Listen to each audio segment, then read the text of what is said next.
सभी को नमस्ते, प्रणाम, सत श्री अकाल मित्रों। भगवान धन्वंतरि की कृपा से आज की क्लास आरंभ करते हैं। तो हम लोग पढ़ रहे हैं तेज महाभूत तेज महाभूत अर्थात अग्नि महाभूत के बारे में पढ़ रहे हैं। कल से अपना टॉपिक आरंभ हुआ है तेज महाभूत के बारे में। और ये तेज महाभूत बहुत ही महत्वपूर्ण है और इसका जो गुण है और तन्मात्रा है वो है रूप। रूप तन्मात्रा है और रूप गुण है तेज महाभूत का अर्थात अग्नि महाभूत का। और यह बीच वाला महाभूत है, आप इसे ऐसे समझिए, बीच वाला महाभूत है। ठीक है, इससे ऊपर दो महाभूत है, आकाश और वायु, और इसके नीचे दो महाभूत है, आप और पृथ्वी। तो ये हुआ ना बीच वाला। तो बीच वाला बहुत ही महत्वपूर्ण होता है। अच्छा देखिएगा, धातु भी देखिएगा तो धातु भी 7 हैं। इसमें बीच वाला जो है महत्वपूर्ण होता है, मेद। दोष भी देखिएगा तो 3 है, इसमें बीच वाला पित्त ये महत्वपूर्ण होता है, बात पित्त कफ। तो ये जो बीच वाला है ये बहुत ही महत्वपूर्ण है। दोष में भी देखें तो पित्त आ रहा है यानी कि अग्नि, और धातु में भी मेद महत्वपूर्ण है, अग्नि से है इसका बहुत गहरा संबंध। और महाभूत में देखें तो साक्षात अग्नि महाभूत तेज महाभूत है। तो बीच वाला, मध्यम वाला, मध्य वाला प्रमुख रूप से माना जाता है। और इसका जो है काम क्या है, इसके ऊपर है जो महाभूत आकाश और वायु, और इसके नीचे जो दो महाभूत है आप और पृथ्वी, दोनों को मतलब बैलेंस करता है। बीच वाला क्या है, बैलेंस करता है।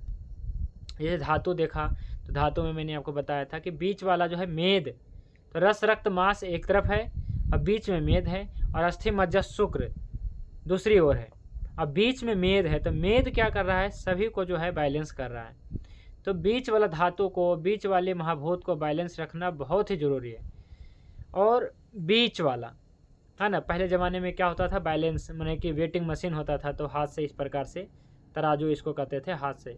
तो ये जो बीच वाला डंडी सी होती है, ना इधर ना इधर, ये बिल्कुल सीधा होती है, बैलेंस होता है, तो समझ में आता है हाँ ये संतुलन है। तो ये बीच वाला जो है मेद है या फिर पित्त है या फिर तेज है। मेद, पित्त और तेज ये तीनों बीच वाला है जी। ठीक है, तो इसके तरफ भी दो दो है, कभी कभी एक एक है। जैसे बात पित्त कफ में देखेंगे तो बात इधर है, कफ इधर है, बीच में है ना। महाभूत में देखेंगे तो 2 इधर है, 2 इधर है। धातु में देखेंगे तो 3 इधर है, 3 इधर है, बीच में मेद है। और इसमें गुण क्या है जी, तेज महाभूत में देखिए, तेज महाभूत के पहले तन्मात्रा देखिए तो शब्द तन्मात्रा रहेगा, क्योंकि ये जो है वायु से उत्पन्न हुआ है, वायु आकाश से उत्पन्न हुआ है, इसलिए इसमें शब्द तन्मात्रा है। और स्पर्श तन्मात्रा है, क्योंकि ये वायु से उत्पन्न हुआ है। और इसका खुद का जो तन्मात्रा है वो है रूप। तो शब्द, स्पर्श, रूप ये 3 तन्मात्रा और तीनों गुण जो है अग्नि महाभूत में है। तो अग्नि महाभूत को बैलेंस करना बहुत ज़रूरी है। और मैंने आपको धात्वा अग्नि बताया है ना, और आपको जो है और भी अग्नि बताया, सब मिला के 23 अग्नियाँ। अभी पूरा विस्तार से बताया कहाँ, और भी बताएंगे। तो भूता महाभूत चूँकि नहीं पढ़ाया था इसलिए भूता अग्नि विस्तार से नहीं बताया। धात्वा अग्नि क्लियर हो गया है आप लोगों को। मैंने धात्वा अग्नि और पंच पित्त अग्नि है ना, ये आपको क्लियर हो गया है। ठीक है, इसमें आलोचक पित्त, भ्राजक पित्त, रंजक पित्त ये क्लियर हो गया है, या रंजक अग्नि भी इसे कहते हैं, भ्राजक अग्नि, आलोचक अग्नि है ना। तो ये अग्नि या पित्त इसको कहा गया था। तो महाभूता अग्नि आज का टॉपिक का मुख्य विषय है, भूता अग्नि। इसको आप जो है पंच महाभूता अग्नि भी कह सकते हैं। जैसे सप्त धात्वा अग्नि, तो कुल मिला के कितना अग्नि बताया मैंने, 23 अग्नियों। 23 अग्नियों के बारे में बता रखा है मैंने, जिसमें 7 भूताग्नि है ना, 7 धात्वाग्नि, ये आपको विस्तार से बता दिया है कि कैसे अग्नि मंद होता है और कैसे अग्नि मंद होने से क्या होता है, अग्नि धातु की वृद्धि होता है, क्षय होता है। तो ये अग्नियाँ के ऊपर निर्भर है। तो भूताग्नि बता दी, 7 धात्वाग्नि और पंचभूताग्नि आज का टॉपिक शुरू होगा। और पंच पित्त अग्नि ये बता दिया है। और क्या बच गया है, जठर अग्नि है ना, मल अग्नि, इस प्रकार से दोषाग्नि।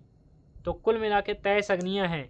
इसमें से 7 तो बता ही चुके हैं, जठर अग्नि भी बता चुके हैं, पंच पित्ताग्नि भी बता चुके हैं, है ना। और अब जो है शुरू होगा पंचभूताग्नि।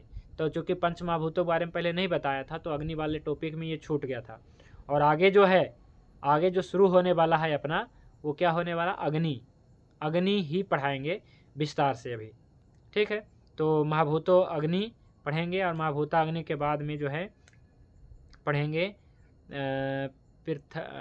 हाँ, महाभूताग्नि में पाँचों आ जाएंगे, यहाँ पे पाँचों महाभूत आ जाएंगे, इसकी अग्नि आ जाएगी। पंच महाभूताग्नि कैसे हुआ, ठीक है।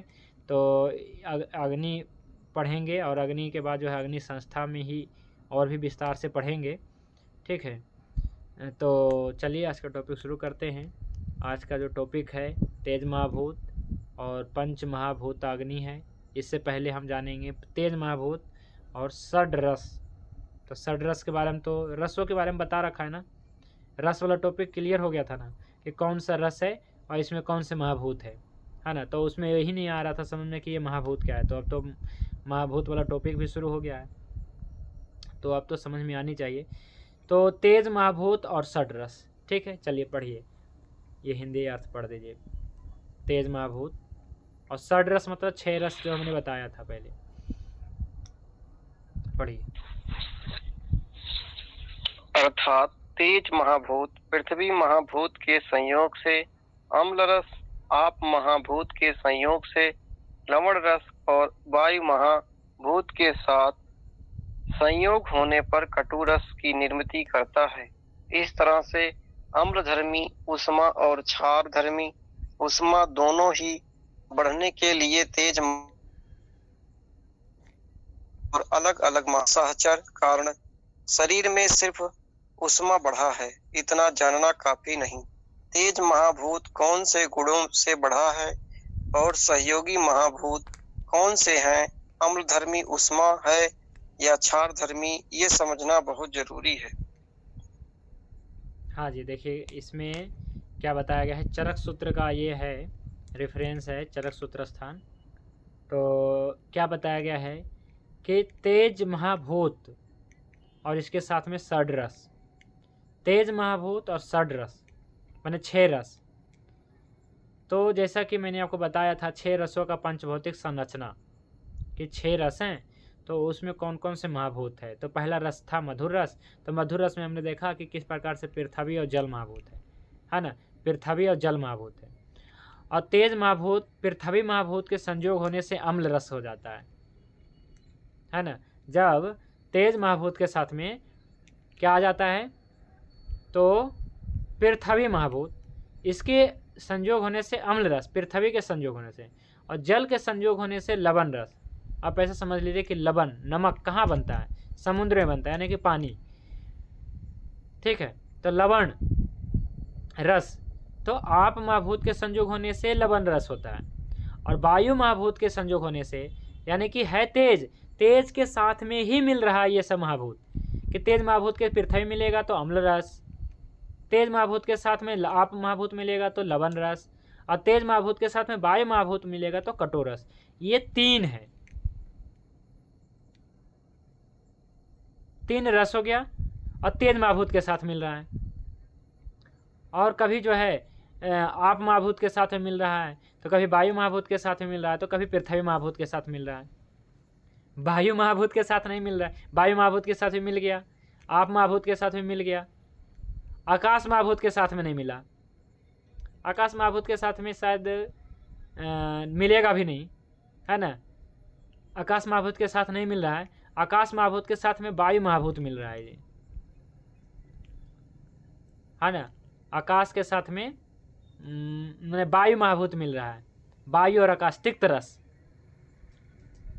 अगर क्या है कि तेज महाभूत के साथ में देखिए कौन कौन से रस महाभूत मिला है जी, 6 रस कैसे बना है। तो इसके बारे में तो पहले ही बता रखें, लेकिन अभी देखिए ऐसे समझिए कि तेज महाभूत बीच में है, तो एक बार जो है आप महाभूत के साथ में मिल गया तो लवण रस बनाया, है ना। जब तेज महाभूत देख रहे हैं, तेज महाभूत के नीचे जो है आप महाभूत है, तो आप महाभूत यानी जल, तो लवण रस बन गया। अब पृथ्वी के साथ में मिल गया तेज महाभूत, अंतिम वाला जो महाभूत है पृथ्वी महाभूत तो अम्ल रस बन गया, अम्ल रस बन गया। और एक बार ऊपर वाले के साथ मिला, वायु के साथ, है ना, तेज महाभूत वायु के साथ में मिला तो बन गया कटु रस। और कौन बच गया जी? तो अम्ल बन गया, लवण बन गया, कटु बच गया। तो बचा क्या? मधुर बच गया, तिक्त बच गया और कसाय बच गया। तो कसाय में तेज नहीं है जी, मधुर में तेज नहीं है और तिक्त में भी तेज नहीं है। तो तेज और आकाश महाभूत नहीं मिल रहा है। अगर ये दोनों मिलेगा तो फिर क्या है कि एक नया रस जन्म लेगा, है ना। हालांकि ऐसे बता रखा है ना मैंने कि सातवां कोई रस नहीं है, ये तो क्लियर हो गया था ना। वैसे रसों के अनंत भेद हैं, हो सकते हैं, लेकिन मैंने आपको बताया था सातवां कोई वैसे कोई रस नहीं है। मिलने से संयोग से हो सकता है कि एक बार मधुर अम्ल मिल गया, मधुर लवण अम्ल मिल गया, मधुर अम्ल लवण तिक्त कटु मिल गया, मधुर अम्ल लवण तिक्त कटु कसाय 6 वो इकट्ठा मिल गया। तो इस प्रकार से अनेक हो सकते हैं, लेकिन मूल तो 6 ही हैं, ठीक है, सातवां कोई नहीं है।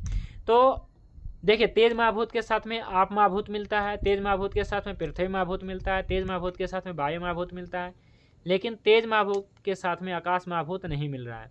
अगर मिलता तो कोई सातवां कोई रस बनता, लेकिन हाँ, वायु के साथ में आकाश महाभूत मिल रहा है, तेज के साथ में नहीं मिल रहा है आकाश महाभूत, आकाश के साथ में वायु महाभूत मिल रहा है, ठीक है जी। जो तिक्त रस है, तिक्त रस में क्या है जी? तो वायु और आकाश महाभूत है। इसमें चिरायता है, बताया था मैंने, चिरायता उदाहरण दिया था।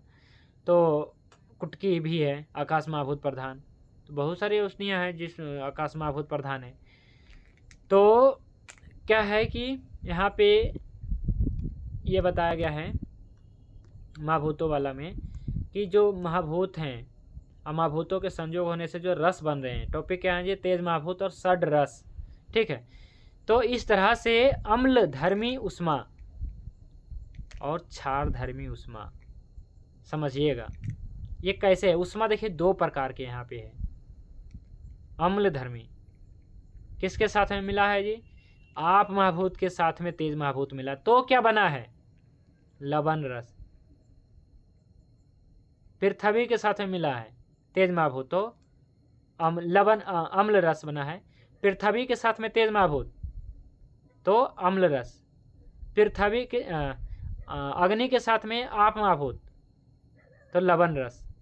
तो ये क्या है जी कि तेज महाभूत के साथ में आप महाभूत है तो ये अम्ल धर्मी, और एक जो है तेज महाभूत के साथ में वायु महाभूत मिला हुआ है तो ये क्षार धर्मी, समझिएगा।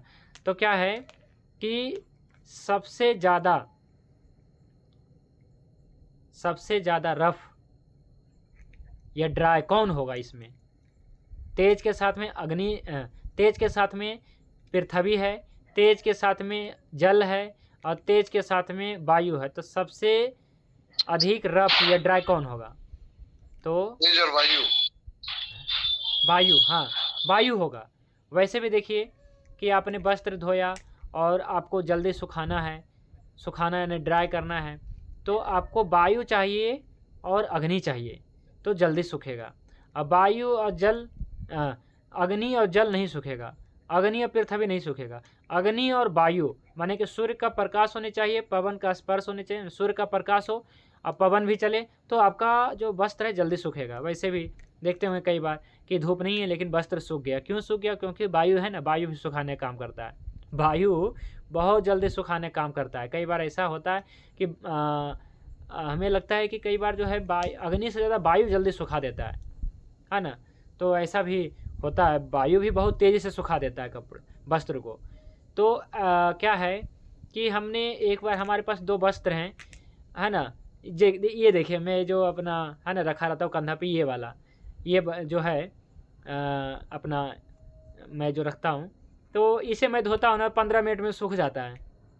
और इससे हल्का और इससे पतला और कुछ ऐसे वस्त्र धोता हूँ, जैसे अपना धोती वगैरह ये अलग रहता है, इसको धोता हूँ तो सूखता नहीं है, और ये वाला मात्र 15-20 मिनट में सूख जाता है।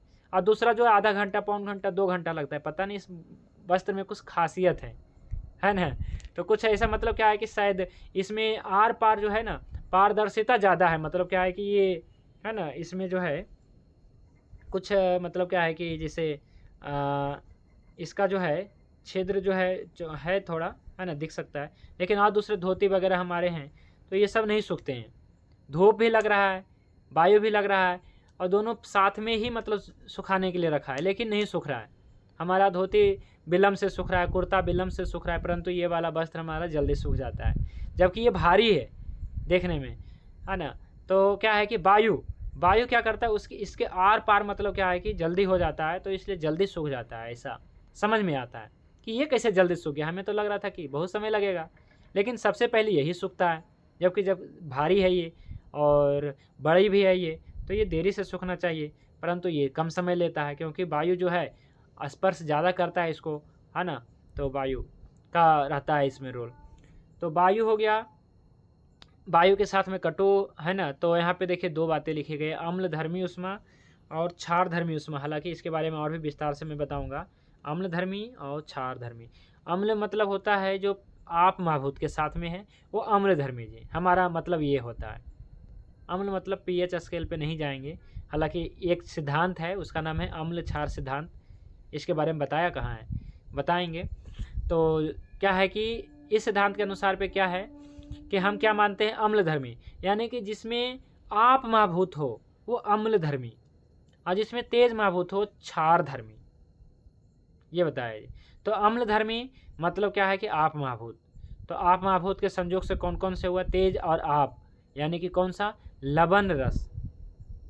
तो ऐसा गर्मी दो प्रकार की हो रही है जी, नमक अधिक खाने से भी हो सकता है और वायु महाभूत का सेवन करने से भी हो सकता है, मतलब दो रसों के सेवन से गर्मी बन सकती है, एक लवण रस और एक कटु रस। तो ये अंतर करना पड़ेगा हमें कि जो उष्मा बढ़ी है वो अम्लधर्मी है कि क्षारधर्मी है, लवण रस से बना है या कटु रस से बना है।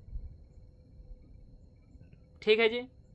उष्मा जो पैदा हुआ है, जो गर्मी बनी है, जैसे आज हमारे पास एक पेशेंट आए, है ना, डॉक्टर ने कुछ इलाज किया, मतलब गले में कुछ था 2-3 महीने से, तो क्या है कि गले में चुभन हो रही थी, गले में जलन हो रही थी और गले में ऐसा कुछ हो रहा था। तो डॉक्टर को दिखाया, उन्होंने अपना जांच वगैरह किया, है ना। तो उन्हें बताया सीधा मतलब कि अल्सर है, फिर बता दे कैंसर है। तो हमारे पास आए तो हमने कहा दिखाइए जीभ, तो सच में मतलब क्या बेकार था, उसका जीभ वगैरह पूरा एकदम ख़राब हो गया था। तो लोग करना सही से जीभ भी साफ़ नहीं करते, है ना।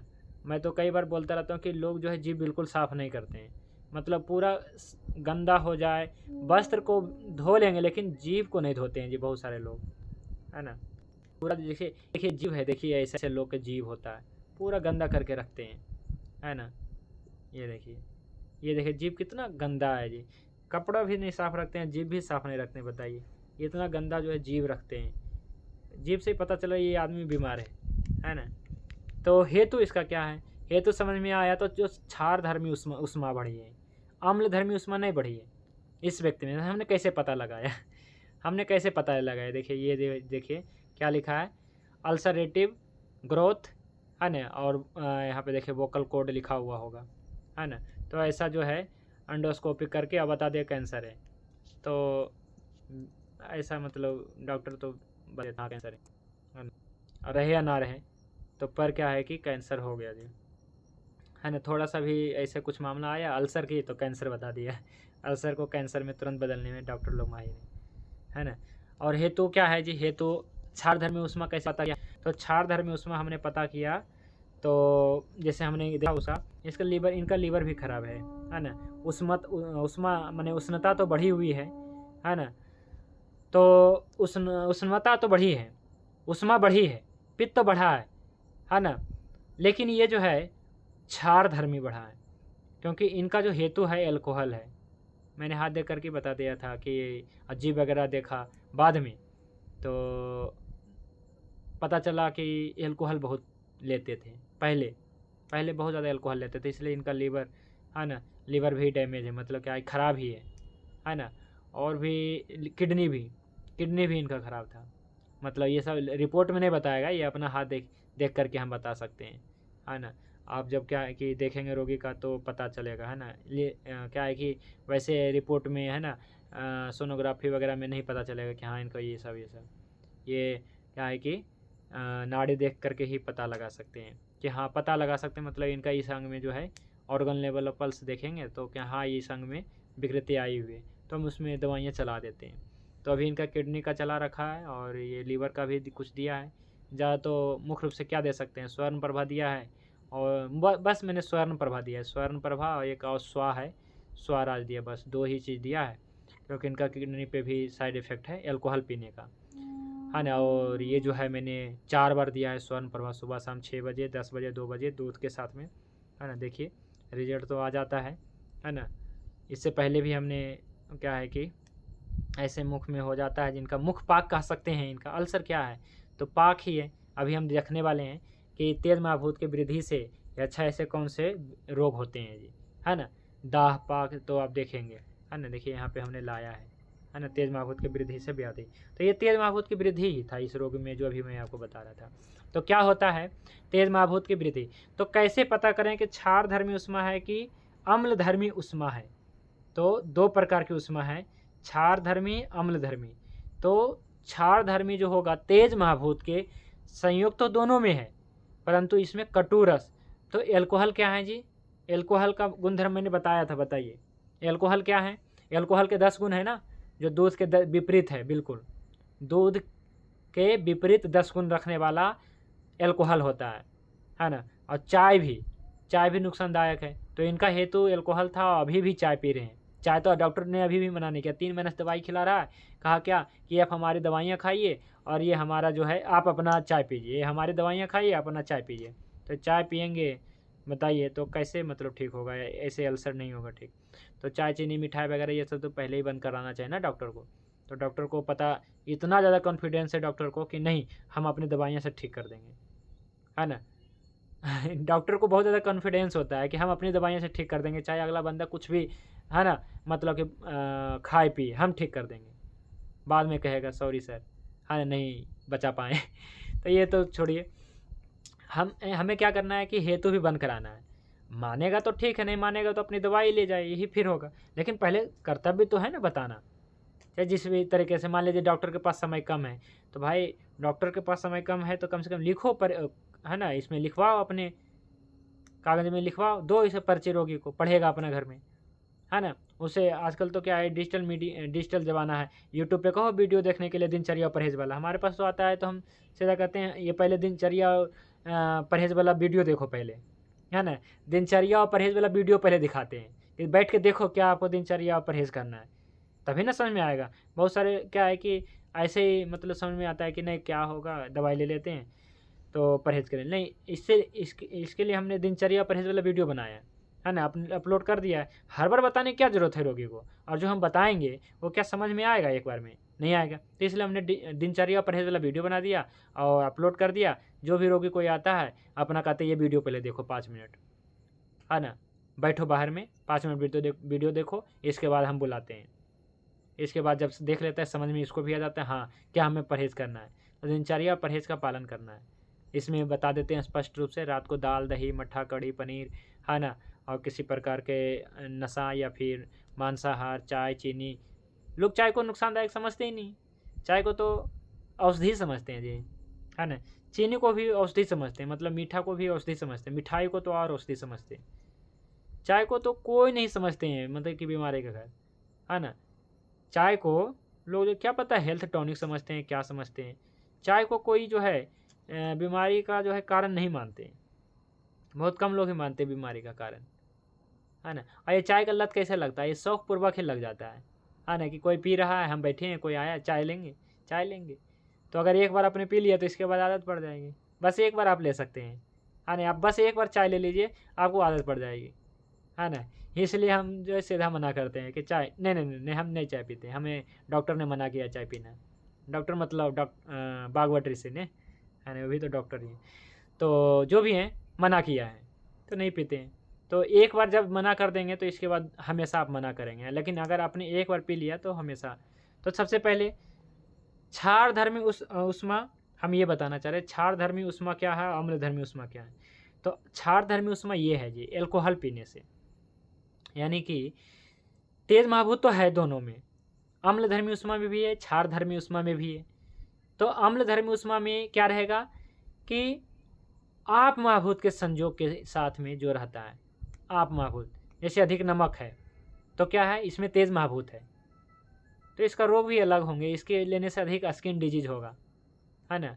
और क्षारधर्मी उष्मा लेने से, मतलब क्षारधर्मी औषधि लेने से क्या होगा कि आपको जो है अल्सर हो सकते हैं ज़्यादातर, है ना। कहीं भी मतलब कि अंदरूनी अल्सर हो सकते हैं, चाहे गले में हो सकता है या आंतों में हो सकता है, माउथ में हो सकता है, कहीं भी अल्सर हो सकता है। तो अल्कोहल का सेवन करने से क्षारधर्मी उष्मा बन जाएगी, अधिक नमक सेवन करने से अम्लधर्मी उष्मा बन सकती है। होते हैं ना बहुत सारे रोगी ऐसे होते हैं जो ज़्यादा नमक खाते हैं, ऊपर से नमक खाते हैं, है ना, तो अम्लधर्मी उष्मा बनती है। तो हमें अंतर करना पड़ेगा। इस तरह से अम्लधर्मी उष्मा और क्षारधर्मी उष्मा दोनों ही बढ़ने के लिए तेज महाभूत तो चाहिए और अलग अलग महाभूतों का साहचर्य चाहिए, माने साथ चाहिए। क्या है समझ में जी? मतलब आपका कहना है कि अगर हम इसको अपनी भाषा में समझें तो अगर हम ज्यादा तेज महाभूत और आप महाभूत जैसे लवण रस का ज्यादा सेवन करते हैं तो उससे क्षारधर्मी उष्मा बढ़ेगी। नहीं, अम्लधर्मी, लवण का अम्ल। और अगर हम काली मिर्च का अगर इस्तेमाल ज्यादा करते हैं कटु रस का, तो इसमें क्षारधर्मी बढ़ेगी। हाँ जी, अगर अपनी भाषा समझे तो रसों की भाषा। बिल्कुल, अगर नमक सेवन करेंगे तो अम्लधर्मी उष्मा है और काली मिर्च अधिक सेवन किया तो क्षारधर्मी उष्मा है जी। ठीक है, तो ये दो प्रकार की उष्मा है, क्योंकि आप देख रहे हैं ना कि जो तेज महाभूत है जल के साथ भी है, पृथ्वी के साथ में है, वायु के साथ में भी है। तो वायु वाला महाभूत के जब सहचर्य मिलता है, जो काली मिर्च है, अल्कोहल है, ठीक है, महाभूतों का सहचर्य जब मिलता है तो इस प्रकार से अलग अलग उष्मा मतलब कि बनाता है, अम्लधर्मी उष्मा, क्षारधर्मी उष्मा। ये आपको कंसेप्ट, ये बहुत बड़ा कंसेप्ट है, मतलब ये बहुत बड़ा जो है क्या है जी, तो आप ऐसे समझ लीजिए ये बहुत ज़्यादा मतलब क्या है कि यूज होने वाला जो है, अपने चिकित्सा में होने वाला जो है ये चीज़ें हैं, है ना। तो अब मैं आपको जैसे मान लीजिए कि अम्लधर्मी और क्षारधर्मी के अनुसार ही बताता हूँ मैं, है ना। क्षारधर्मी, है ना, क्षारधर्मी जब अम्लपित्त बन जाता है, देखिए अम्लपित्त भी अभी मैंने आपको नहीं पढ़ाया है, लेकिन हमने थोड़ा सा बताया था पहले, इसमें मैंने स्वर्ण प्रभा वगैरह ये यूज किया था। तो स्वर्ण प्रभा क्या है जी, पहले आप ये बताइए। हालांकि इसके बारे में बता रखा है ना, हाँ बताया था स्वर्ण प्रभा के बारे में। तो ये क्या बताया था, अम्लधर्मी है, क्या है जी, स्वर्ण प्रभा क्या है, अम्लधर्मी, यही ना, अम्लधर्मी। हाँ, चलिए अभी इसको देखता हूँ कहाँ गया स्वर्ण प्रभा।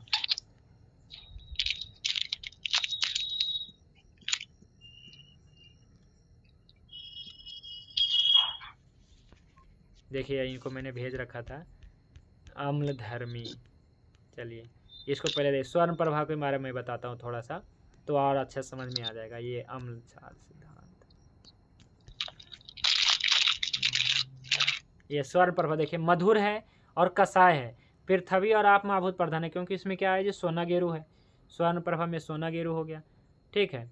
और ये क्या है, अम्लधर्मी औषधि है, तो ये कहाँ लगेगा, क्षारधर्मी में लगेगा कि नहीं लगेगा, है ना। जब अम्लधर्मी ये वाला है तो ये अम्लधर्मी अम्लपित्त में कैसे लग रहा है ना, क्योंकि अम्लपित्त जो है दो प्रकार के हैं, इसका हेतु जो है दो प्रकार के होगा, एक अम्लधर्मी अम्लपित्त और एक क्षारधर्मी अम्लपित्त। तो जब हम एसिडिटी का भी जब इलाज करेंगे ना तो इसका हेतु देखेंगे। अगर ड्रिंक करने से, यदि क्या है ड्रिंक करने से या फिर अधिक चाय पीने से ऐसा कुछ बन रहा है तो हम स्वर्ण प्रभा दे सकते हैं, है ना। तो देखिए क्षारधर्मी अम्लपित्त में ये स्वर्ण प्रभा देना ज़्यादा उपयुक्त रहेगा या फिर सही रहेगा। और एक जो होता है अम्लधर्मी अम्लपित्त होता है तो उसमें अलग दवाई देंगे जी। इसके लिए देखिए ये दवाई देंगे, शायद इसमें हो, नहीं इसमें नहीं है, लेकिन उसमें भी सोना गेरू है, ऐसी बात नहीं है, इसमें भी है, ठीक है। एक बार ये फोल्डर मुझे भी भेजिएगा ना। भेजा तो था मैंने, नहीं पूरा चलिए फोल्डर ठीक है, कोई बात नहीं, भेजेंगे। तो ये मैं बता रहा था कि जो अम्लधर्मी और क्षारधर्मी, अभी और बहुत इसके बारे में बताना बाकी है। तो जैसे आपको समझना है ये कि जो तेज महाभूत है ये किसके किसके साथ में आ रहा है, तो तीन महाभूत के साथ में आ रहा है जी, ठीक है। 3 महाभूत है, इसके साथ में संयोग करता है तेज महाभूत, और अलग अलग जो है निर्माण करता है। तो एक बार पृथ्वी के साथ में और जल के साथ में आ रहा है तो अम्लधर्मी है ना, अम्ल है ना, आपके साथ में आ रहा है पृथ्वी के साथ में अम्लधर्मी, और वायु के साथ में आ रहा है तो क्षारधर्मी। तो क्या बताया मैंने, अम्लपित्त, एसिडिटी, तो ये 2 प्रकार के होगा, है ना। ऐसा नहीं कि हर बार जो है यही देना स्वर्ण प्रभा, नहीं काम करेगा, है नहीं। क्या है कि आपको पहचानना पड़ेगा, हेतु देखना पड़ेगा कि क्षारधर्मी है ना, क्षारधर्मी अम्लपित्त है। जैसे अम्लपित्त नाम क्या है, अम्लपित्त, लेकिन हम कह रहे हैं क्षारधर्मी क्योंकि इसका हेतु वो है, एल्कोहल है, चाय है ना, ऐसे कुछ ये क्षारीय चीज़ है, सीधा समझ लीजिए। काली मिर्च वगैरह हो सकता है इसमें। तो मतलब कटु रस का या फिर वायु महाभूत वाला, है ना, जो भी औषधियाँ अगर लेने से, मैंने जो भी खाना पीना या आहार विहार वायु महाभूत युक्त तेज महाभूत, वायु महाभूत युक्त, मैंने जब वायु महाभूत का सहचर्य तेज महाभूत के साथ में हो जाता है तो ये क्षारधर्मी, और ऐसे केस में जो है आपको स्वर्ण प्रभा यूज करना है। तो हमने क्या किया है कि जो एल्कोहलिक पेशेंट होते हैं उनमें हम दे देते हैं, है ना, क्योंकि ये क्षारधर्मी उष्मा होती है तो इसमें अच्छा लाभ मिलेगा, ठीक है, क्षारधर्मी उष्मा में। और अम्लधर्मी में कैसे दे सकते हैं, क्योंकि ये खुद अम्लधर्मी है, आप समझिएगा, स्वर्ण प्रभा खुद अम्लधर्मी है। तो अम्लधर्मी को अम्लधर्मी कैसे नष्ट कर सकता है, आप सोच सकते हैं, नहीं करेगा। ये दोनों विपरीत होता है। अगर क्षारधर्मी को ठीक करना है तो मतलब अम्लधर्मी औषधि देना है, और अम्लधर्मी को ठीक करना है तो क्षारधर्मी, मैंने जो क्षारीय होता है तेज महाभूत वाला। तो चूंकि ऐसा है, वायु महाभूत को मतलब क्या है कि अम्ल मतलब आप, और क्षार मतलब तेज, तो मतलब तेज महाभूत बढ़ गया है तो आप महाभूत ठीक करेगा, और आप महाभूत बढ़ गया तो तेज महाभूत बढ़ गया, मैंने तेज महाभूत ठीक करेगा। ऐसा है ना, ऐसा तो नहीं है कि आप महाभूत बढ़ गया तो आप महाभूत ही ठीक करेगा, ऐसा तो नहीं है। आप महाभूत जब बढ़ गया तो आप महाभूत कैसे ठीक कर सकता है अपने आप को, नहीं ना, उसके सपोर्ट में तेज महाभूत आना पड़ेगा, है ना, या पृथ्वी महाभूत आ सकता है जल के साथ में कई बार, लेकिन ज़्यादातर तेज महाभूत आनी चाहिए। और तेज महाभूत बढ़ गया तो आप महाभूत आनी चाहिए, और कई बार पृथ्वी महाभूत भी सपोर्ट करता है, तो पृथ्वी महाभूत तो दोनों में लेकिन चलता है, आप में भी ठीक, आपको भी ठीक कर सकता है कई बार, और कई बार तेज को भी ठीक करता है, दोनों को वैसे ठीक करता है ये, है ना। तो अम्लधर्मी, हाँ, शरीर में सिर्फ उष्मा बढ़ा है इतना जानना काफ़ी नहीं है, ये लाइन आपको समझना है कि शरीर में केवल उष्मा बढ़ा है ये जानना केवल काफ़ी नहीं है, है ना। तेज महाभूत कौन से गुणों से बढ़ा है ना, और सहयोगी महाभूत कौन से है, ठीक है जी, सहयोगी महाभूत कौन से हैं, अम्लधर्मी है या क्षारधर्मी, ये समझना बहुत जरूरी है, ठीक है। हालांकि अम्ल क्षार सिद्धांत एक टॉपिक बना रहा हूँ मैं, है ना, हमें लगता है ये जरूरत है तो और भी बताएंगे इसमें। अब देखिए, तेज महाभूत और चक्षु से रोगी परीक्षा, पिछले टॉपिक में हमने क्या बताया था, वायु महाभूत से रोगी परीक्षा, है ना। वायु महाभूत के गुण क्या थे जी, शब्द, तो वायु महाभूत, वायु नहीं, आकाश महाभूत का शब्द होता है, वायु महाभूत का था, है ना, स्पर्श, तो वायु महाभूत के स्पर्श गुण से रोगी परीक्षा, आकाश महाभूत के शब्द गुण से परीक्षा, और अब आ रहा है तेज महाभूत के रूप गुण से रोगी परीक्षा। तो इसमें क्या होता है जी, रोगी का जो है देखते हैं वर्ण, स्थान, प्रमाण, उसकी छाया, शरीर प्रकृति, आकृति, प्रत्यक्ष प्रमाण से चक्षु से जाना जा सकता है, चक्षु से जाने जा सकता है। जैसे हमारे पास जो रोगी आता है तो हम इसको देखते हैं, है ना, तो समझ में आता है। जैसे हमने ये रोगी को बताया, ये को देख कर क्या लगा है जी बताइए, इनका जन्म प्रकृति पित्त का है वैसे, और एल्कोहल भी पी लिया ना, एल्कोहल के भी सेवन किया, इस प्रकार से क्षारधर्मी उष्मा बढ़ी है जी, है ना, क्षारधर्मी उष्मा बढ़ गया।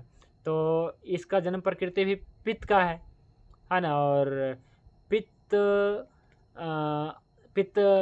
वाला आहार विहार भी इन्होंने किया, है ना, पित्त आहार विहार, चाय पिया और अधिक से अधिक ड्रिंक किया। हमने पूछा ड्रिंक किया, ड्रिंक करते हैं तो मतलब कि अभी तो नहीं करते हैं, अभी तो बिल्कुल छोड़ दिए ड्रिंक, बस चाय पीते हैं। लेकिन ये हमने ही पूछा देख करके, है ना, बॉडी ऑर्गन देख करके, क्योंकि लीवर भी ख़राब है, किडनी भी ख़राब है, और माउथ अल्सर तो है ही, है ना, गले में भी पूरा बनी है। तो क्या है कि मैंने पूछा कि अल्कोहल, हाँ पीते हैं, अल्कोहल तो पीते थे, मतलब बहुत ज़्यादा पीते थे या थोड़ा बहुत, बहुत ज़्यादा पीते थे। तो अभी बहुत सारे ऐसे पेशेंट आ रहे हैं जिनको जो है ऐसी समस्या है अल्कोहल वाला पेशेंट को, है ना। और भी देखिए एक पेशेंट और भी हैं, 2-3 केस हमने इधर, है ना, अल्सर वाला भी डायग्नोस किए हैं। केस टेकिंग किया था। तो ये हो गया। तो हम कैसे, हाँ, रोगी को देख करके हम पता लगा सकते हैं कि रोगी के साथ कौन सी प्रकृति, मतलब अभी मैंने कौन से महाभूत बढ़ा है जी, ठीक है। तो इसलिए यहाँ पे आया है तेज महाभूत के रूप गुण से रोगी परीक्षा होती है जी। रोगी को देखना पड़ता है। रोगी जब सामने नहीं होता है ना तो मन नहीं करता है जी रोगी को मतलब केस टेकिंग करने का। अभी हमें 2 दिन से हरियाणा के रेवाड़ी डिस्ट्रिक्ट से हमें फ़ोन आ रहा है कि भाई जी ऐसा हमारा है समस्या, ऐसा हमारा है ना। केस टेकिंग भी कर लिया मैंने, प्रॉपर पूरा केस टेकिंग पेपर भर दिया, लेकिन फिर भी मन नहीं लग रहा है, मतलब इनका मेडिसिन सेलेक्ट नहीं कर रहा हूँ।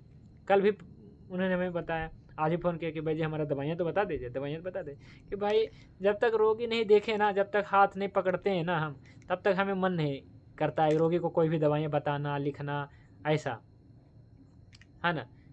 फिर भी मतलब दे देते हैं, है ना, ऐसी बात नहीं है। जिसे एक बार हाथ देख लेते हैं तो हमें अजीब मतलब क्या कॉन्फिडेंस आता है कि हाँ चलो इनका जो है हमने बॉडी ऑर्गन्स देख लिया और इनका सप्त धातु देख लिया, तो अब ये सही है दवाइयाँ, ये सही है, कोई दिक्कत नहीं, ये दवाइयाँ बिल्कुल ले सकते हैं। लेकिन जब देखे नहीं तो फिर क्या है कि चलो ये दवाइयाँ दे रहे हैं तो नुकसान तो नहीं करेगा, लेकिन फ़ायदा नहीं करेगा तो क्या कहेगा रोगी, यार इतने बड़े वैद्य हैं और आपने हमें ठीक नहीं किया। तो ऐसी बात नहीं है, जो भी है तो ऐसा नहीं सोचना चाहिए, क्योंकि एक बार रोगी को वैद्य के पास जाने चाहिए, मिलनी चाहिए, समझनी चाहिए, ये सब है, ठीक है। तो वर्ण, उसका रूप रंग देख करके, जैसे जीभ देख करके इनको क्या लगा जी, आप लोग बताएंगे इनका जीभ देख करके क्या लगा, क्या लगता है मृत्युंजय जी? जहाँ तक मैं समझ पाया हूँ, हो सकता है कि मैं गलत भी हूँ, जितने भी पेशेंट का जीभ अगर फटा हुआ है तो वायु बढ़ी हुई है, वायु तो बढ़ा है ना। हाँ, और अगर जीभ में दानेदार है या लालिमा है तो पित्त बढ़ा है। बिल्कुल। जीभ अगर सफेद हो रखा है तो कब बढ़ा है। बिल्कुल। अब इनके में दाना दाना की तरह निकला हुआ है, तो ये पित्त का तो इनके बॉडी में प्रकोप है ही, साथ साथ क्या है कि जो दो लाल होता है, एक सफेद होता है। अगर ये इनको सफेद दाना है तो अगर हम बात करें तो ये मतलब अम्लधर्मी है। नहीं, एल्कोहल पीने से हुआ है ना ये, एल्कोहल चाय का, ये क्षार धर्मी उष्णता बढ़ी है, क्षार धर्मी है, उसकी गर्मी से हुआ है ना। तेज महाभूत तो बढ़ा है, लेकिन सहचर्य किसके साथ में है तो वायु महाभूत का है जी, ठीक है। इनका वजन भी 50 kg ही है, 50-51 kg है, तो मतलब वायु के साथ मैंने बात और पेट इनका बिगड़ा है। तो इस प्रकार से अब बताते हैं, अगर मान लीजिए कोई इस व्यक्ति को गोमूत्र दे दीजिए तो क्या होगा बताइए। गोमूत्र अर्क जो कहता है कि गोमूत्र से कैंसर ठीक होता है, क्या होगा? लवण रस है, वो और नुकसान करेगा। लवण रस है, मतलब कि महाभूत देखिए ना, इसमें कौन से महाभूत है, ये है ना, वो वायु और आकाश महाभूत है ना। हाँ, वही तो मैं भी बोल रहा हूं। वायु और आकाश महाभूत है, तो ये ठीक करेगा नहीं करेगा, क्योंकि इसमें चाहिए, है ना, इसमें तेज महाभूत का तो रहेगा योगदान, है ना। तेज महाभूत क्या है, तेज महाभूत का गुण है विशद, है ना, तेज महाभूत का काम है विशद, है ना। लेकिन इनका क्या हो रखा है कि पहले से ही जो हेतु सेवन किए हैं, तो हेतु के कारण जो है, जो एल्कोहलिक पेशेंट होते हैं, इनका लीवर और किडनी विशेष रूप से खराब होता है। तो क्या कहते हैं ज़्यादातर लोग, क्या कहते हैं, जीभ खराब है, इसका मतलब पेट खराब है। सुना है आपने? ये सच में मतलब होता है, जिनका पेट खराब होता है, जिनका पेट खराब होता है मतलब अच्छा डाइजेशन नहीं रहता है, इनका पूरा मुंह से बदबू आता है जी, और इनके भी आ रहे थे। तो जीभ तो खराब होता है, ये दांत भी खराब होते हैं, पूरा मतलब मुंह वाला सिस्टम ही खराब होता है, मुंह से बदबू आना, दांत आ जाता है। हाँ, तो क्या है, और वैसे भी देखिए तेज और वायु महाभूत इतना बढ़ गया कि इनके दांत नहीं बचे हैं, है ना, दांत है ही नहीं। मैंने कहा ब्रश किससे करते, दांत किससे साफ करते हैं, तो कहा कि हम तो दांत ही नहीं साफ करते हैं, कभी कभी कोलगेट और ये ब्रश करते हैं, क्योंकि दांत ही नहीं है, 2-4 दांत हैं। चलिए ठीक है, अब आगे बढ़ते हैं। तो हम क्या करते हैं देखते हैं रोग और रोगी का परीक्षण, मतलब सामने से देखते हैं, है ना, तो हमें क्या आता है, हमें समझ में आता है कि क्या कौन से महाभूत सामने वाले के बढ़ा है। तो ये होता है तेज महाभूत के रूप गुण से रोगी परीक्षा, ठीक है जी, ये है। अब हम जानते हैं, हमने ये बता दिया था कल कि अच्छा इसमें आप जो है ये देखिए, आकाश महाभूत में रहने वाले सत्यवादी गुण, आकाश यह सत्य गुणों से सतगुणों की अधिकता युक्त है। मतलब कौन सा महाभूत जो है कौन सा गुण वाला है। जैसे आकाश महाभूत सत्गुण वाला है, सतोगुणी है आकाश महाभूत। आकाश के बाद वायु जो है रजोगुण अधिक है। अग्नि भी जो है सतोगुणी या रजोगुणी है, सतोगुणी विशेष रूप से। जल सात्विक है और तमोगुणी है, जल सतोगुणी है और पृथ्वी तमोगुणी है। इस प्रकार से मतलब गुण वाला देखा जाए तो इसके बारे में विचार करेंगे बाद में, ठीक है। अभी आगे बढ़ते हैं। अब ये पढ़िए तेज महाभूत के व्याधि।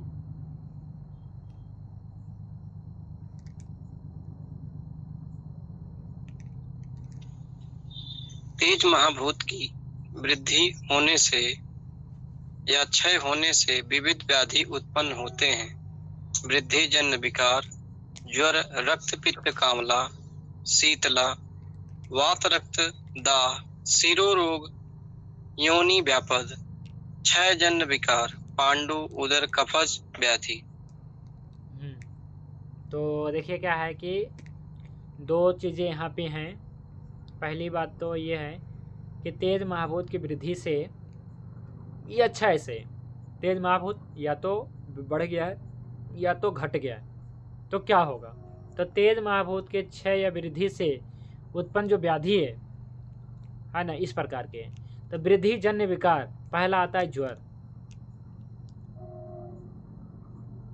तो फिर आप कहेंगे कि ज्वर तो क्या अग्नि मन से होता है, तो वृद्धि कैसे हुआ, है ना, क्योंकि सभी रोगों का कारण क्या है जी, अग्निमंद है। तो ये तेज कैसे हुआ, अभी मैं बताता हूँ। तो तेज महाभूत की वृद्धि से, मैंने वृद्धि जन्य विकार, तेज महाभूत के वृद्धि जन्य विकार है ज्वर, रक्तपित्त, कामला, शीतला, वात रक्त दाह। देखिए दाह आ गया ना, यानी कि जलन, दाह, शिरोरोग, योनि व्यापद, है ना। और क्षय जन्य विकार क्या है, क्षय जन्य तो पांडु, उदर और कफज व्याधि। कफज व्याधि में क्या है, तेज महाभूत घट जाता है, यानी कि जल महाभूत बढ़ गया। उदर रोग क्यों होते हैं ज़्यादातर, कब्ज क्यों होते हैं, क्योंकि कब्ज इसलिए हो जाते हैं, उदर रोग मतलब इसमें कब्ज हो गया, है ना। या फिर यहाँ पे कब्ज होने से, कब्ज होने का कारण क्या रहेगा, कब्ज होने का कारण जब अग्निमंद होगा तो मतलब मल का जो है मूवमेंट जो है, स्टूल का मूवमेंट वो कम हो जाएगा, पड़ा रहेगा, कफ का मंदगुण बढ़ जाएगा ना। पांडु रोग भी जल महाभूत की अधिकता होने से होता है ना, विकृति होने से होता है जल महाभूत के। तो क्षय जन्य, है ना, तेज महाभूत की कमी हो जाता है मतलब पांडु में, और क्या है, विकृत हो जाता है तेज महाभूत। किस प्रकार का होता है देखिए। तो वृद्धि जन्य विकार ऐसा है, जैसे ज्वर के बारे में बताया गया। तो ज्वर क्या होता है, जो अग्नि है ना कहाँ रहता है जी, अग्नि कहाँ, अग्नि का स्थान क्या बताया था, ग्रहणी, है ना। वहाँ पे जो अग्नि का स्थान है, जठर अग्नि का जो स्थान है, ड्यूडेनम बताया था। तो वहाँ से क्या करता है, जो अग्नि जो है वहाँ से अग्नि को हटा देता है। मतलब ये कैसे हटा, अग्नि को विस्थापित कर देता है।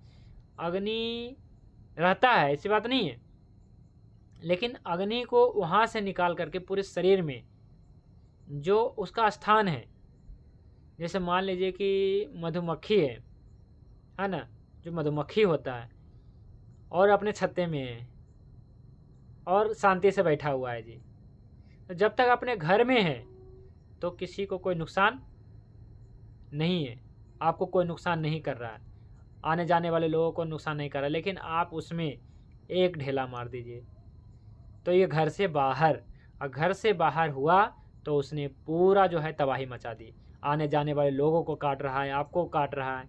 तो क्या इसका मतलब क्या हुआ कि यही ना कि अग्नि जब अपने घर में है तो सही है, लेकिन जब अपने घर से बाहर निकलता है तो अग्नि जो है तबाही मचाती है। जैसे मान लीजिए कि अग्नि आपके चूल्हे में जल रही, जलावन जो है अपने जो संविधा है ना, इसमें जो जलावन रखा है अपने चूल्हे में, जब तक अपने चूल्हे में है तब तक सही है, लेकिन चूल्हे से कई बार चूल्हे से ना जलते जलते बाहर आ जाती है अग्नि, तो पकड़ लेता है जी। ऐसे कई सारे केस गांव में होते हैं जहाँ पे क्या है कि अब आज भी क्या होते हैं कि जलावन यानी कि लकड़ी से खाना बनते हैं जी। तो कई बार ऐसा होता है ना, ध्यान नहीं चला, कई जैसे चावल बना रहे हैं, दाल बना रहे हैं, सब्जी बना रहे हैं, तो एक लकड़ी लगा देते हैं, कुछ ऐसी चीज़ें लगाए, तो क्या होता है ना, चूल्हा से जलते जलते लकड़ी बाहर आ जाती, आग जो है बाहर आ जाता है। तो जब तक चूल्हा में था तो नियंत्रित था, कंट्रोल था, लेकिन चूल्हे से बाहर में आकर के आसपास के वस्तुओं को पकड़ लिया और भी जलावन को जला दिया, जलावन ने और आसपास की चीज़ों को जला दिया, तो अनियंत्रित हो गई। तो जब तक अपने घर में है, तो ज्वर में ऐसा ही कंडीशन है। ज्वर में क्या कंडीशन है कि जो अग्नि है, अग्नि जो है स्थान जो है वहाँ से विस्थापित हो जाता है, ये दोष कर देते हैं, वात पित्त कफ दोष कर देते हैं। तो क्या है, अग्नि जो है पूरे शरीर में फैल जाता है, तो आपको ज्वर प्रतीत होता है। आपको क्या है कि सिर, हाथ, पैर, मतलब पूरे शरीर, मतलब क्या लगता है, तपा तपा महसूस होता है। तपा तपा मतलब गर्म महसूस होता है कि नहीं। तो ये क्या है, ये कैसे बढ़ गई उष्मा, ये अग्नि आपके शरीर में थी, ऐसी बात नहीं है। ये ज्वर मतलब ये जो अग्नि है ना आपके शरीर में थी, लेकिन अपने घर में थी। अब क्या है, ज्वर में आपके शरीर के बाहर आ गया, फैल गया। और चिकित्सा में क्या करते हैं पता, चिकित्सा में हम करते हैं अग्नि को उसके घर में वापस भेजते हैं। ज्वर को यानी कि उष्मा को हम खत्म नहीं कर सकते हैं, है ना, उष्मा को हम खत्म नहीं करते, बल्कि जो अग्नि है जो विस्थापित हो गई है उसे हम स्थापित करते हैं जी। तो ज्वर वाले अध्याय में मैं बताऊंगा, है ना, ज्वर अध्याय जल्द ही शुरू करेंगे अग्नि संस्था के बाद। तो अग्नि क्या हो गया, जो विस्थापित हो गया है, अब हम क्या करेंगे, स्थापित करेंगे, बस इतना ही रोल होता है। तो आप इसे क्या कहेंगे, ज्वर में तेज महाभूत की वृद्धि ही कहेंगे, है ना। लेकिन वैसे देखा जाए तो पहले अग्नि जो भी है ना, वो अग्नि मंद ही होता है। अग्नि मंद हुआ, आम विष उत्पत्ति हुई, आम विष ने क्या है कि वात पित्त कफ को बिगाड़ दिया, है ना, और दूषित हुआ वात पित्त कफ जो है ना, क्या होता है, ये जो है अग्नि को जो है विस्थापित कर देता है। अपने अपने प्रकोप को कारणों से जो है वात पित्त कफ बिगड़ जाता है, अग्नि मंद होता है, यही सब कंडीशन होता है ज्वर में। तो क्या है कि अग्नि विस्थापित हो जाती है, तो अग्नि मतलब बढ़ ही जाता है। आप ऐसा समझ लीजिए कि शरीर, वैसे तो हमारे शरीर में उष्मा तो नहीं चाहिए इतना, लेकिन बढ़ गया ना, तो ये हमारे लिए अहितकर है ना, इतना उष्मा तो चाहिए नहीं जहाँ पे चाहिए। अब देखिए, जो अग्नि कहाँ होनी चाहिए, ड्यूडेनम में होनी चाहिए, अब वहाँ पे है नहीं, समझिएगा। तो वहाँ पर तो अग्नि मंद हो गया ना, और वो कहाँ चला गया, हमारे शाखाओं में आ गया, जहाँ पे काम नहीं है। हमारे हाथ में अग्नि का क्या काम है, मतलब यहाँ पे थोड़ा पाचन होता है, अग्नि का तो पूरे शरीर में काम है, ऐसी बात नहीं है। अग्नि का आँखों में भी काम है, सब जगह अग्नि का, पंचमहाभूतों का सब जगह काम है, लेकिन जितना में काम है उतना ना, तो अग्नि कहाँ होनी चाहिए, ड्यूडेनम में होनी चाहिए। तो वहाँ से निकल गया, तो वहाँ पे तो घट गया ना, तो इसलिए कहते हैं कि अग्नि मंद हो गया। उस प्रकार से वैसे अग्नि मंद नहीं हुआ, और वो अग्नि क्या हुआ, शाखागत हो गया। अब क्या करना है, कोष्ठगत करना है। अग्नि जो विस्थापित हो गया, इसे हम स्थापित कर देंगे, वही अग्नि को समेटेंगे, है ना, और उसको वहाँ पे ले जाएंगे। ठीक है, तो अग्नि मंद हुआ है, ऐसी बात नहीं है, पर कैसे हुआ, तो जो शाखागत होकर के अग्नि मंद हुआ है, ऐसा अग्नि मंद नहीं हुआ। ठीक है, जो वहाँ पे नहीं रहा ना। आप कुछ खाएंगे ज्वर में, आप कुछ खाते हैं, क्या आपको खाने का मन करता है, नहीं करता है, क्योंकि अग्नि वहाँ पे नहीं है। पता है कि वहाँ पे कुछ कोई नहीं है भाई पचाने के लिए, तो वहाँ पे जाके क्या फ़ायदा। तो एक लिए भूख नहीं लगता है, और दूसरा जो भी खाते हैं तो उसका पाचन नहीं हो पाता ढंग से, ज्वर में पाचन नहीं हो पाता, इसलिए कहते हैं हल्का खाओ। जब पचाने वाला अग्नि है ही नहीं, तो भारी खा के क्या करेंगे, दूध दही घी खा के क्या करेंगे, पनीर खा के क्या करेंगे, हाँ ना, मांसाहार करके क्या करेंगे। इसलिए हल्का खाओ, दलिया खाइए, मूंग दाल खाइए, खिचड़ी खाइए, ऐसे चीज़ें खाइए, तो ये सब खाने से ज्वर जल्दी ठीक होगा। मूंग दाल, खिचड़ी, ठीक है, उपवास करिए, ना कि भारी भरकम भोजन करिए। तो क्या है कि वैसे तो अग्नि क्या होता है, विस्थापित हो जाती है, और वो अग्नि जो है वहाँ पे ड्यूडेनम में जो है, ग्रहणी में, मतलब वो अग्नि नहीं होती है, तो वहाँ के लिए अग्नि मंद ही है। लेकिन वैसे शरीर में क्या है, अग्नि की वृद्धि हो गई। ठीक है, तो वृद्धिजन्य विकार में ज्वर और रक्त पित्त क्या है, किसी भी अंग से ब्लीडिंग हो जाता है, नाक से हो गया, मुख से हो गया, है ना, मूत्र मार्ग से हो गया, मल मार्ग से हो गया, कहीं से भी हो सकता है। तो आप इसे जो है तेज महाभूत की वृद्धि समझे, तो इसमें जो है स्वर्ण प्रभा दे सकते हैं। ज्वर में क्या स्वर्ण प्रभा दे सकते हैं? दे सकते हैं स्वर्ण प्रभा, लेकिन उससे बढ़िया रहेगा कि केवल और केवल स्वर्ण दीजिए, और इससे भी ज़्यादा बेहतर रहेगा कि आप ज्वर घन दीजिए। मैंने ज्वर घन इसका अभी नहीं बताया, मैंने अभी ज्वर अध्याय नहीं बताया, लेकिन बहुत सारे साथियों को भेजे हैं, रितेश आनंद जी को भेजा है, और भी लोगों को दिए हैं, है ना, सुनील पाल जी को दिए हैं ज्वर घन, है ना, गौतम जैन जी को ज्वर घन दे दिए हैं। किसी को ज्वर आवे तो दे सकते हैं, लेकिन हेतु पहले ही बंद करना है, तो शांत हो जाएगा हमेशा के लिए। लेकिन क्या होता है कि आजकल क्या होते हैं कि काम करते हैं, इसमें ज्वर में क्या चाहिए, ज्वर में मान लीजिए कि अग्नि को स्थापित करना है, तो आप ज़्यादा वर्क करेंगे, हिलेंगे डोलेंगे, काम करेंगे दिन भर रात भर, तो ज्वर कैसे, माने अग्नि कैसे स्थापित होगा बताइए? अग्नि स्थापित होगा? नहीं होगा। मान लीजिए कि आपको अभ्यास नहीं है कि आप अपने मटके पे मैंने अपने सर पे मटके रख सकें, है ना, मतलब और हिले डोले भी। बहुत सारे ऐसे जो है कला कहीं कहीं का है, जैसे राजस्थान की संस्कृति, वो सारे बहुत लंबे मटके, और मटके के ऊपर मटके, मटके के ऊपर मटके, 5-10 मटके ले करके डांस करते हैं। लेकिन आप कर पाएंगे? आपको तो है ही नहीं प्रैक्टिस, है ना। मेरा कहने का मतलब है कि ज्वर जो है, ज्वर में क्या करना है, अग्नि को स्थापित करना है। तो यदि आप अधिक दौड़ धूप करेंगे तो क्या वो अग्नि स्थापित हो पाएगा? नहीं हो पाएगा। तो ज्वर में क्या चाहिए जी? आराम चाहिए। ये ज्वर घन वाला पुड़िया है ना, इसको खा के सो जाने का, है ना, इसको खाइए और सो जाइए, और जितना मोटा कंबल हो सके, गद्दा हो सके, रजाई हो सके, ओढ़ के सो जाइए। फिर आपको पसीना आएगा, फिर आपके ज्वर उतरेगा जी। बहुत मतलब इसमें ना रजाई का मतलब कि मोटा कंबल का बड़ा योगदान होता है ज्वर में। आप ये दवाई खा करके सो जाइए, पसीना आएगा। अब घूमेंगे अपना साधारण कपड़ा पहन करके, तो फिर कैसे होगा काम? नहीं होगा। तो ज्वर घन की पुड़िया खाइए, है ना। महासुदर्शन काढ़ा भी ले सकते हैं, लेकिन ज्वर घन ज़्यादातर देता हूँ मैं, नहीं होता है तो महासुदर्शन काढ़ा देते हैं, है ना। महासुदर्शन काढ़ा भी दे सकते हैं, क्योंकि इससे थोड़ा आम पाचन होता है। हालांकि ज्वर घन भी आम पाचन करता है, ऐसी बात नहीं है। इसमें सोना गिरोह ही होता है, लेकिन इसके साथ में और भी कुछ चीज़ें हैं, बताएंगे बाद में, ठीक है। तो ज्वर हो गया। रक्तपित्त यानी कि, तो रक्तपित्त में तो स्वर्ण प्रभा चलाना है जी, स्वर्ण कला चलाना है, इस प्रकार से स्वारा चलाना है, माने जो भी ठंडी तासीर का है वो सब देना है। कामला, तेज महाभूत की वृद्धि होने से पीलिया हो जाता है। शीतला, है ना, या फिर देखिए जो चिकन पॉक्स है, या रोमांतिका जिसको हम कहते हैं, है ना, तो कई बार ऐसा होता है ना कि स्किन डिजीज ही एक प्रकार का ही है ना, तो तेज महाभूत की वृद्धि, भ्राजक पित्त की विकृति से ये सब उत्पन्न होता है। शीतला मतलब क्या है कि स्किन पे क्या होता है, कई बार देखते होंगे कि फुंसियाँ हो जाती है, और उसमें थोड़ा थोड़ा पानी भर जाता है। देखिए अभी मैं कुछ दिखाता हूँ, कुछ इस प्रकार से होता है। तो ये सब जो है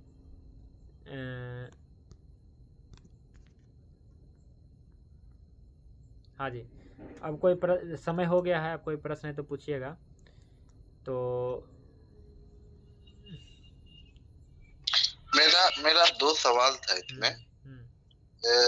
एक वात रक्त क्या होता है? बात रक्त, हाँ, बात होता है और रक्त होता है। दोष मतलब बात है, और धातु जो है रक्त है। बता देंगे इसके बारे में, बात रक्त अभी तो टॉपिक है अपना। ये जो है वैसे शीतला नहीं है ये, है ना। आथोटी माता आपने चिकन पॉक्स से देखा होगा, कुछ इस प्रकार से रहता है कंडीशन, है ना, इसी तरह के मतलब जो होता है। कहाँ गया दूसरा, ये 1 मिनट, क्या आपने पूछा? बात रक्त ना, बात इसमें देखे ना, नाम में ही तो इसका छुपा है, बात है और रक्त है। मतलब दोष क्या है जी? बात है। धातु क्या है जी? है ना। दुष्य कौन सा है? धातु क्या है? तो रक्त है। ये 2 दोष होते हैं जी इसमें, है ना। मैंने ये दोष तो बात है, रक्त धातु है, तो दोष और दुष्य दोनों इसमें हमें देखना होता है ना, दोनों मतलब। हाँ, बात ने सुने बात ने रक्त को दूषित कर दिया, है ना। या फिर वैसे रक्त में क्या होता है? पित्त होता है, लेकिन यहाँ पे देखिए बात आ गया है, इसलिए इसका नाम बात। गाउट समझते हैं ना, ऐसा कुछ जी। हाँ, गाउट जिसमें आप देखते होंगे कि लालिमा आ जाती है उंगलियां वगैरह में, है ना, छोटे छोटे जो है जॉइंट्स में। अच्छा, दूसरा एक बार हमको और एक बार और समझा दीजिए ना, वो जो क्षार धर्मी और ये अम्ल धर्मी। अच्छा ठीक है जी। तो सिरोरोग इसी प्रकार से होते हैं जी, है ना। सिरोरोग जैसे क्या है कि ऊपर जो उदान वायु का अग्नि महाभूत है ना, वो बढ़ जाते हैं जी। तो सिरोरोग मतलब क्या है, ज़्यादा होने का चांस होता है। या कई बार मंद भी हो जाता है अग्नि, यहाँ पे बैलेंस ज़्यादा होनी चाहिए ना।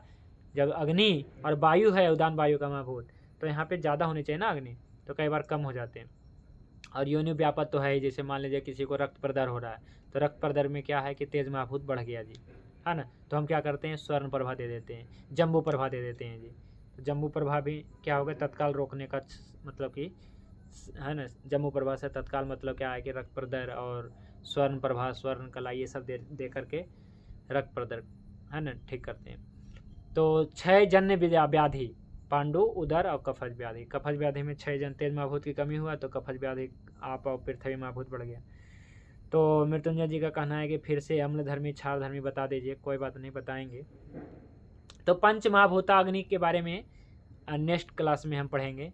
पंचभूताग्नि जी, इसमें कौन कौन से महाभूता है, तो ये 5 प्रकार के होते हैं। अर्थात पृथ्वी अग्नि, है ना, पृथ्वी अग्नि है, इसके ऊपर आप अग्नि है, यानी कि जल अग्नि, आप अग्नि, तेज अग्नि, तेजस अग्नि, है ना, यानी अग्नि तत्व में अग्नि, और वायवीय अग्नि और आकाशीय अग्नि, ये पंच महाभूताग्नि कहलाता है जी। इसलिए टॉपिक है ना पंचभूताग्नि, सुना है ना आपने, भूताग्नि, सप्त धात्वाग्नि, ठीक है। तो 7 5 12, एक जठर अग्नि, 13 अग्नि, ये तो कॉमन है।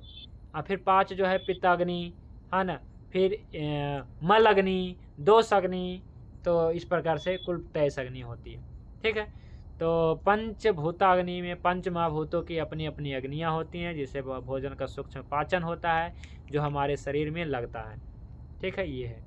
तो अम्ल क्षार सिद्धांत के आधार पे, अम्ल क्षार सिद्धांत क्या है जी, तो अम्ल क्षार सिद्धांत अभी बताया नहीं, तो पूरा कैसे टॉपिक क्लियर हो पाएगा, चलिए बताएंगे, है ना।